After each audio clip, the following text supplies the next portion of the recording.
সবাইকে জানাই রাধে রাধে। তো আজকে ছিল একাদশী, তো সেই জন্য আমি এখানে কাউন দেখছিলাম যে কাউনের মধ্যে কিছু আছে কিনা।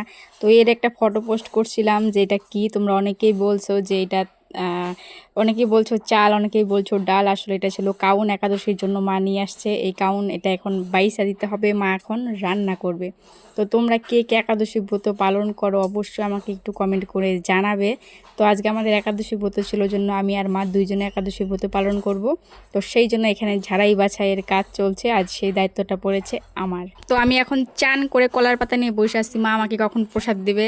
আসলে সকাল থেকে এখন পর্যন্ত কিচ্ছু খাওয়া দাওয়া হয় নাই, তো এখন মা এটা বানানো হয়ে গেছে। তো এটা এখন আমি আর আমার মা প্রসাদটা খাবো। তো এখানে গোপালের প্রসাদও আছে, গোপালকে পুজো দিয়ে প্রসাদটা এখন পর্যন্ত খাওয়া হয়নি। তো এখন আমরা দুজন মিলে এটা সেবা নিব। তো তোমরা কে কে একাদশী ব্রত পালন করেছো আমাকে একটু কমেন্ট করে জানাবে। তো আজকের ভিডিওটা এখানেই শেষ করছি, দেখা হচ্ছে নেক্সট ভিডিওতে খুব তাড়াতাড়ি। Tata, bye bye.